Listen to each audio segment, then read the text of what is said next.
In 1974, Cape Town, South Africa, a story unfolded that would grip the nation. A tale of forbidden love, obsession, a crime so chilling it earned its teenage perpetrator a grim nickname, the Scissor Murderess. At the center of it all was Marlene Lehnberg, a young, seemingly ordinary woman working at the Red Cross Children's Hospital. But beneath her professional exterior was a heart entangled in a dangerous affair. Marlene's dangerous path began in February 1972 when she took her first job as a receptionist at the Red Cross Children's Hospital in Rondebosch, Cape Town. There she met Christiaan van der Linde, the hospital's chief technician. Marlene was just 16, bright, attractive, and intelligent, but sheltered to the point of naivety. Raised in an ultra-conservative household, her father was a puritanical man who rarely showed affection. She had never been allowed to socialize, never been to the cinema, and had no experience with boys. Her only outlet was academic achievement, where she often came first in her class. Christiaan, 47 years old, married with 3 children, seemed to her warm and fatherly, everything her own upbringing had denied her. She later recalled the moment he greeted her. He said, "Welcome," and my heart beat faster. What began as a father-daughter type bond soon deepened. By April 1973, Marlene and Christiaan had crossed the line into a full-blown affair. Throughout 1973, they met in secret at Rondebosch Common and Pardon Island, sneaking away from work to be together. But early in 1974, Christiaan grew cautious. His wife Susanna had begun receiving anonymous phone calls, and he suspected they were being watched. Christiaan insisted he would never leave his wife and children, but Marlene refused to accept this. To her, Susanna was the only obstacle standing between them and a permanent life together. By mid-1974, Marlene's desperation was spiraling. She threatened to leave Cape Town, but Christiaan persuaded her to stay. By September, she had grown tired of waiting. She called Susanna directly, confessing that she and Christiaan were in love and saw each other every night. Susanna hung up. Weeks later, Marlene called again, this time arranging to meet in Belleville. She hoped for some kind of arrangement, perhaps even Susanna's reluctant blessing. Instead, Susanna made her position brutally clear. She would never divorce Christiaan, not for the sake of their children. And if Marlene wanted to play second fiddle, that was fine, but Susanna would not give up her husband. For Marlene, the message was devastating. Susanna was prepared to do anything to keep her marriage intact. If Marlene wanted Christiaan, she would have to remove Susanna herself. It was around this time that Marlene met Marthinus Choegoe, a 33-year-old man who had lost a leg in a car accident. He was unemployed, his self-esteem shattered, and he had come to the orthopedic workshop for an artificial limb. Vulnerable and desperate, he was the perfect target for Marlene's manipulation. She first contacted him by letter, delivered at Solly's trading store, promising money if he met her at the workshop. When he arrived, she gave him a R1 and asked him to meet her later that evening at Rondebosch Town Hall. There, she handed him a bottle of gin and asked him to kill a woman for her. At first, Choegoe refused, terrified of the gallows. But Marlene pressed him, and eventually he agreed. Several days later, he went to Susanna's house in Belleville. He later claimed he intended to warn her, but instead he simply asked for money. Susanna refused and shut the door. A week later, he admitted to Marlene that he was too afraid to go through with the murder. She gave him a radio and promised him an artificial limb if he succeeded. He tried again, but this time merely walked past the house. Faced with Choegoe's repeated failures, Marlene's desperation only deepened. She turned her attention to Rob Newman, a 24-year-old engineering student she knew. Boldly, she asked to borrow his llama pistol. When he refused, she escalated. Would he kill someone for her? Newman recoiled, refusing again. But Marlene was not finished. On the 28th of October 1974, Newman's pistol vanished from his room. He immediately reported the theft to police, naming Marlene Lehnberg as the prime suspect. Still, Marlene would not relent. She sent him another letter, urging him to use a knife if necessary. In phone calls, she promised him a car, and even herself, if he killed Susanna. By October 1974, Marlene had handed in her resignation at the hospital, telling Christiaan she was leaving Cape Town. On the 24th of October, she collected Choegoe from his home in retreat and drove him to Belleville. He carried a hammer, meant to be the murder weapon. But Susanna recognized him immediately. Alarmed, she called the police, who arrested Choegoe nearby, beat him, and warned him never to return. Marlene's plan had failed again. But she was not finished. On the morning of Monday the 4th of November 1974, Marlene Lehnberg pulled up outside Marthinus Choegoe's modest home. It was 8:30 a.m., her car was packed, and she told him she was leaving for Johannesburg. But before she went, she insisted he had to come with her to the van der Linde's house. According to Choegoe's later statement, it wasn't until she handed him the stolen llama pistol on the drive to Belleville that he realized this was no farewell visit. By just after 9 a.m., they arrived outside the van der Linde's home.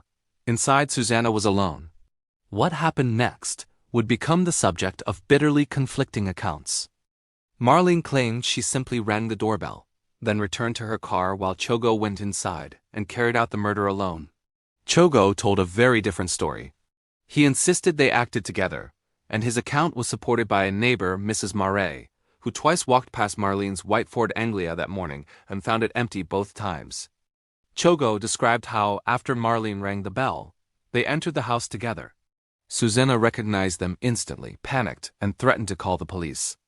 As she tried to flee, Marlene tripped her. Susanna fell, striking her head against the door. While Susanna lay dazed on the floor, Marlene struck her across the jaw with the butt of the pistol.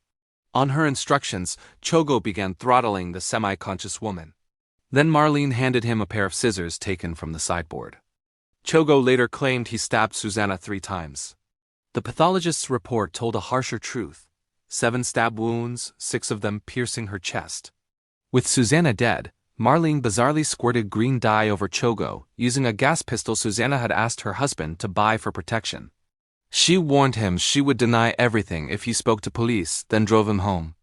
Marlene fled toward Johannesburg, collecting 2 speeding tickets along the way. Later that day, police brought Christiaan van der Linde home to identify his wife's body. His reaction stunned them. He nudged the corpse with his foot and said flatly, "That's my wife." Officers noted his demeanor as callous, almost as if he had been expecting it. Rumors swirled that Christiaan had influenced Marlene to kill Susanna, but no evidence ever proved it. He was never charged. On the afternoon of the 4th of November 1974, Susanna van der Linde's daughter Zelda returned home during her lunch break from Tygerberg Hospital. Concerned after her father's repeated calls had gone unanswered, she peered through a window of the locked house. Inside, she saw her mother lying motionless on the living room floor. The police arrived quickly, launching an intensive investigation. Their first suspect was described as a crippled colored man who had been seen in the neighborhood before, Marthinus Choegoe. Susanna herself had insisted her husband buy her a dye pistol after spotting him near the house. At first, no one suspected that the young, seemingly innocent Marlene Lehnberg could be involved. For a week, police struggled to track Choegoe down. Then, on the 13th of November, Lieutenant Roland Fourie of the Brixton Murder and Robbery Squad visited Marlene at her uncle's home in Bryanston. He asked her to accompany him to the station for questioning. On the way, Marlene admitted that Christiaan van der Linde was her lover. She confessed she had expected police attention ever since hearing of Susanna's murder. When asked about her connection to a colored man named Marthinus, she denied it. But when pressed about requesting a pistol from Rob Newman, she admitted she had, though she claimed it was in fun. Detectives noted her unnatural nervousness. Then, in a sudden outburst, she blurted out the truth. She had driven Choegoe to Susanna's house, waited outside, and taken him home afterward. Marlene was arrested and charged with murder. Later that day, she gave a full statement admitting she had asked Choegoe to do away with Susanna. Choegoe was arrested the same day, still in possession of both pistols used in the crime. The trial began on the 5th of March 1975 at the Cape Town Supreme Court. It was a spectacle. Hundreds of spectators fought for seats in the packed courtroom. Over 7 days, more than 30 witnesses testified. Justice Dimont and his assessors deliberated overnight before returning guilty verdicts for both accused. With no extenuating circumstances found, Marlene and Choegoe were sentenced to death. 2 months later, the case was reopened on appeal. In July 1975, their death sentences were overturned. Marlene was sentenced to 20 years in prison, Choegoe to 15 years. While in prison, Marlene had poured herself into her studies, obtaining a degree in psychology. She also studied finance and debt collecting, computer programming, and music. She was very proud of what she had achieved. Choegoe was released in 1986. becoming an evangelical preacher before dying in a car accident in 1992. Marlene was paroled the same year. In the wake of the trial, Christiaan van der Linde, then 50 years old, found himself vilified. The Chief Justice, Rumpf, had branded him the source of evil in her troubled life. Christiaan bristled at the accusation. Speaking in Krugersdorp on the 7th of September 1975, he defended himself with words that shocked many. "I still love Marlene. We had a beautiful, tender relationship. Men have had mistresses since time immemorial, and will continue to have them. Many of these relationships flower into something really beautiful, as happened to me and Marlene, whom I called Sweetie." He painted himself as a man caught between two loves, his wife Susanna, whom he insisted he cherished deeply, and Marlene, the teenage mistress whose devotion had spiraled into murder. "Her love for me drove her to kill my wife, but how does that make me evil?" he asked defiantly. Christiaan described himself as tormented, haunted by nightmares of Marlene awaiting the noose. He claimed few understood the depth of his suffering. Yet his words rang hollow to many, especially as he insisted, "I loved Susanna very dearly. We were always very close, did most things together. We had wonderful children, and our household was normal in every respect. Is this the picture of an evil man?" Despite his proclamations of love and sympathy, Christiaan never visited Marlene in prison. The man she had killed for, the man she believed she could not live without, cut ties completely. They never spoke again. Christiaan van der Linde moved to Krugersdorp after the trial, visiting his wife's grave daily on her family's farm in the Magaliesberg Mountains. He died in 1983, a lonely man who later expressed remorse for ever meeting Marlene. In December 1986, after serving 11 years of her 20-year sentence, Marlene Lehnberg walked free from Pollsmoor prison. Freedom, however, did not bring peace. She began a relationship with Jennifer Westphal, a fellow inmate she had met behind bars. The romance lasted nearly a decade before collapsing in 1995. Other relationships followed, each marked by turbulence and instability. She appeared in court in 1999 on charge of furniture theft. Marlene tried to rebuild her life. She joined a modeling agency and ran her own beauty salon in Johannesburg. She surrounded herself with animals, 2 dogs and 2 cats, creatures that offered the unconditional affection she had been denied since childhood. Her parents had long since left Plumstead, settling in the coastal town of Mossel Bay. In 2008, Marlene's mother, Mavis, died of cancer. Marlene witnessed her mother's suffering and vowed she would never endure the same fate. 6 years later, in 2014, her father Arthur passed away at the age of 84. These losses weighed heavily on her, compounding the loneliness that had followed her since prison. By 2015, Marlene's health had deteriorated sharply. Petite by nature, she had wasted away to just 38 kilograms. She was battling osteoporosis and breast cancer, her body frail and racked with pain. Her brother visited her at Easter that year at her home in Glenvista, Johannesburg. It was the last time he saw her alive. 2 weeks before her 60th birthday, Marlene knew her time was up.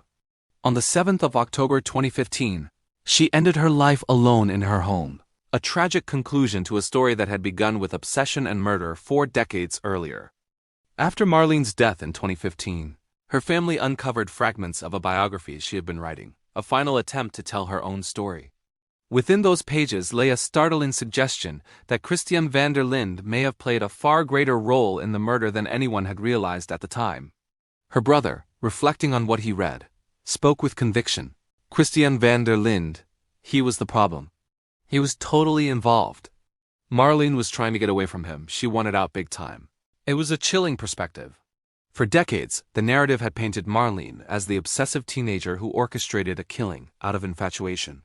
But her brother's words hinted at something darker, that Christiaan's influence may have been far more insidious, binding Marlene to a destructive path she had desperately wanted to escape. I share her brother's view. Marlene was only a child when it all started, vulnerable and unprepared for the consequences of being pulled into an affair that would ruin her life. The case left a lasting mark on South African law. A statute known as the Marlene Lehnberg Clause was passed, preventing convicted criminals from profiting from their crimes. Authorities believed Marlene had intended to sell her story to the press for a large sum of money. Thank you for watching.